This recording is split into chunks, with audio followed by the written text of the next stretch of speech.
Hola, ¿cómo están? Buen Buen día, día. Martín. Buen día, Fabiana. Buen día, ¿Cómo buen le día. va, Celeste? Muchas gracias por este contacto. No, por favor, gracias a ustedes por contactarse conmigo y por interesarse en lo que puedo compartirles. Bien, bien. A ver, Celeste, para entender dónde estás ahora, tenemos que entender cuál fue el punto de partida, ¿no? ¿Cuál fue ese momento, ese quiebre en tu vida que usted dijo, necesito aprender sobre educación financiera? Bueno, fue en el año 2014. Nosotros tuvimos un problema económico muy grande con nuestras tarjetas de crédito, sobre todo porque hasta ese momento yo tenía un emprendimiento en el que compraba productos en el exterior, pagaba con tarjeta de crédito y cuando llegaban acá los vendía. Haciendo la historia muy corta, en enero de 2014, quizás ustedes lo recuerdan, hubo una disposición por la cual no se pudieron hacer más compras por correo en el exterior. Ujú, sí. Entonces, quizás ahora, viéndolo con el boom de Shein y Temu y qué sé yo, suena ilógico, pero Sí. bueno, en ese momento pasó, enero de 2014.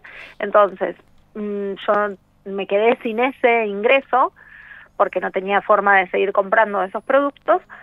Y eso no solo me generó haberme quedado sin una parte de los ingresos que tenía hasta ese momento, sino que muchos productos que yo ya tenía comprados y no llegaron al país, a mí no me los reembolsaron tampoco, entonces eso me generó una deuda muy grande con la tarjeta de crédito, que era como yo pagaba esos productos, porque no los recibí, porque me quedé sin nada para vender y bueno, tuve una situación, además de que, viéndolo ahora, 10 años después, Ujú. ese negocio también estuvo muy mal administrado. Claro. Lo que pasa es que yo lo había empezado como empezamos todos los emprendedores, como podemos, como nos sale, y bueno, después de que yo aprendí todo lo que tenía que aprender para poder solucionar nuestros propios problemas económicos, dije, bueno, algo tengo que hacer con toda esta información y sumado a que mi formación en comunicación y a que quería transmitirlo, comunicarlo de alguna forma, creé primero la cuenta de Instagram que se llama Dinero en Orden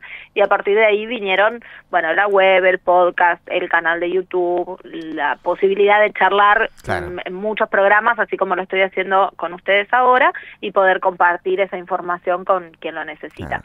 Celeste, ¿y cómo salió del pozo? O sea, ¿cuál fue la estrategia a la que pudo recurrir para salir de esa crisis financiera que tenía? Y en ese momento, contrario a lo que está pasando ahora, o sea, hay muchas razones por las que se puede dar una mala situación económica. Por un lado influye el contexto, obviamente, o sea, la situación económica general, directa o indirectamente, termina afectando también la situación económica de cada una de las familias, pero a eso se suma la falta de educación sobre el dinero, que hace que muchas situaciones que se podrían ir solucionando de a poco, a lo largo de un tiempo, o sea, las familias no logran resolverlo. Por ejemplo, cómo usar correctamente las tarjetas de crédito. Esa fue una de las cosas que yo tuve que aprender para poder decir, bueno, yo saldo esta deuda que me quedó con la tarjeta y no vuelvo a tener deudas. O si vuelvo a tenerlas, que me ha pasado en otros momentos, Sí. en estos 10 años también, ya sé cómo salir de eso lo más rápido posible. Sé que tengo que tener en cuenta, sé que al tercer resumen que yo no puedo pagar completo el pago de la tarjeta, yo ya tengo que revisar por qué me está pasando eso. Claro. Si estoy gastando de más, si está ingresando menos dinero, porque son diferentes situaciones. A eso se suma en este momento, no porque ahora estén así los precios, pero sí porque vinimos acarreándolo sobre todo de finales de 2023 y principios de 2024, altos precios, bajos ingresos, todo ese combo es lo que hace que muchas familias en este momento estén en esa situación como nosotros estuvimos en 2014. Claro, claro. Ahora, con el tema mencionaba ahí las tasas de los créditos, ¿no? Que viene bastante variable en los últimos años, sobre todo con los cambios de gobierno. Hoy hay, si se quiere, cierta estabilidad en lo que tiene que ver con las tasas de los créditos, pero siguen siendo bastante más elevados lo que a uno le cuesta endeudarse, por decirlo de alguna manera, es decir, sacar un crédito para financiar un emprendimiento, que lo que, por ejemplo, le puede pagar un plazo fijo, un fondo con una inversión, si uno viene teniendo un ahorro, que no son muchos los argentinos que tienen la capacidad de hacerlo, y piensa, bueno, lo voy a hacer crecer y después voy a emprender. Está difícil, ¿no? Con las tasas de ahora.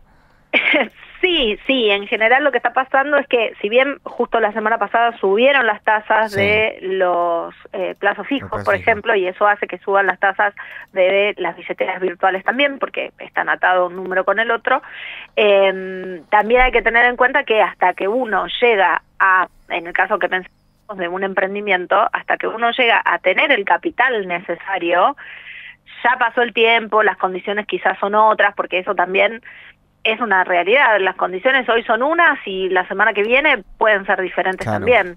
Entonces, quizás en ese caso sería como una combinación de, bueno, tengo un ahorro, tomo una parte de ese ahorro, tampoco me quedo en cero por las dudas, porque no sé qué es lo que va a pasar, tomo una parte de ese ahorro y otra parte la tomo como deuda con un préstamo en el banco, por ejemplo. Hay muchos, no solamente bancos, sino distintas instituciones, incluso hasta municipios y todo, que dan muchas facilidades para poder hacerse de un capital pequeño, obviamente, porque cuando uno está empezando un emprendimiento lo que menos quiere es endeudarse a muy largo plazo, porque la realidad es que no sabes cómo va a funcionar. Tenemos fe en que va a funcionar bien, pero también hay que tener en cuenta la posibilidad de que no, y que aparte un emprendimiento lleva tiempo desarrollarlo. Muchas veces pasa que una persona dice, bueno, voy a poner un negocio de lo que sea. Aunque sea, al principio funciona en mi casa, no me meto en el gasto de alquilar, poner un local y todo eso, funciona en mi casa. Le doy 2, 3 meses, veo que no puedo vivir de ese emprendimiento y chau, lo cierro y me pongo a hacer otra cosa. Pasa mucho eso, y en realidad el problema no es el emprendimiento, es que no se le está dando el tiempo necesario para desarrollarse y empezar realmente a ver las ganancias y poder vivir de ese negocio, si eso es lo que uno quiere, obviamente. Claro. Me remite a una vieja frase que en realidad tiene más que ver con la guerra que con otra cosa, pero que bien puede aplicarse, que es esperar lo mejor, pero prepararse para lo peor. Para lo peor, tal cual, exactamente eso. Me parece que me la voy a llevar para un posteo. Me encantó porque sí, es un buen recordatorio eso, esperar lo mejor pero prepararse para lo peor, tal cual.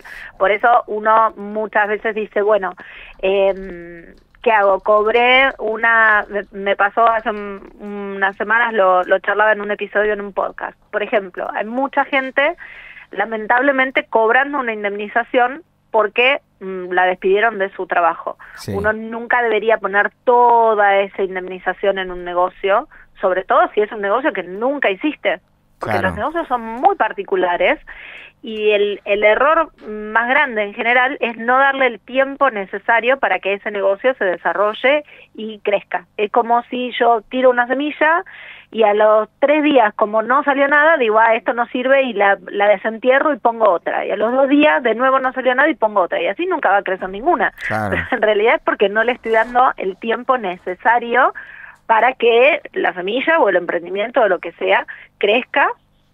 Y hay mucha gente que sí tuvo paciencia y los medios necesarios para seguir viviendo, obviamente, a partir de otro dinero que no saliera de ese emprendimiento, y muchos emprendimientos que se crean como una segunda fuente de ingresos terminan siendo el ingreso principal de esa persona o de esa familia, porque deja el otro trabajo que tenía para dedicarse de lleno a ese negocio. Ese sería como el camino ideal. Bien. Celeste, para la audiencia que nos está escuchando en sus casas, ¿cómo la encuentran? ¿Cómo buscan la información? Bueno, la cuenta de Instagram, que es @dineroenorden, ahí tienen muchísima información, ya van 5 años de esa cuenta, así que imagínate que tienen muchísimos posteos para ir viendo sobre muchos temas relacionados con el dinero, sobre las tarjetas de crédito, las deudas, los fondos comunes de inversión, los presupuestos, el aguinaldo, el control de los ingresos, de los gastos, un montón de información ahí. Después, en mi web, que es dineroenorden.com, funciona una escuela de finanzas familiares que es gratuita, es una opción a la que cualquier persona interesada se puede inscribir sin ningún costo para tener acceso también a ebooks, a planillas, a clases, a cosas, distintos materiales, porque hay gente que prefiere escucharlo, que prefiere verlo o leerlo Claro. en el tiempo que tiene disponible. Y bueno, hay mucha información ahí también, y lo que necesiten me pueden consultar en un mensaje privado en Instagram, siempre me encuentran. Bien, excelente. ¿Lo de la página web y los cursos son gratuitos o tienen alguna suscripción? Hay dos opciones. Ajá, La bien. escuela fue una suscripción hasta diciembre de 2023, Ujú. que cuando yo ya vi que mucha gente iba a necesitar esa información y lamentablemente la gente que la necesita es la que menos puede pagarla. Entonces, bueno, hay una primera instancia que es la Escuela de Finanzas Familiares, que es gratuita. La encuentran en dineroenorden.com/escuela. Es Bien. muy fácil de encontrar. Excelente. Ahí tienen esa opción que es gratuita. Y después hay un programa que dura 4 semanas, Ujú. que la diferencia es que en ese programa trabajan conmigo directamente, es material que ya está grabado, es una opción muy accesible también, y lo que yo siempre reitero es que con lo primero que empiezan a trabajar, a ordenar sus gastos, sus ingresos y todo, pagan el costo del programa y muchísimo más. Claro. Pero bueno, esa opción también figura dentro de mi página. Es un programa que se llama Sí hay plata, porque ese es mi enfoque. Me gusta, me Entiendo la situación, o sea, entiendo, siempre aclaro esto, yo tampoco es que vivo adentro de un raviol. Claro. Sé que la situación económica no es buena, pero no me voy a sentar en el sillón de mi casa a mirar tele y a esperar que la situación pase. Voy Bien. a poner de mi parte todo lo posible para cambiarlo y ayudar a otra gente que lo pueda cambiar también, haciendo algunos pequeños cambios. Tampoco es cuestión de estar sacrificándose todo el tiempo para todo, sino bueno, aprender a usar un poco mejor el dinero. Lo que depende de nosotros lo cambiamos, lo que no depende de nosotros, ahí sí esperamos. Excelente. Celeste, muchísimas gracias. Muchísimas gracias a ustedes. Que Que tenga buen tengan un día. lindo martes. Hasta luego. Hablamos con la comunicadora y especialista en finanzas, Celeste Sánchez.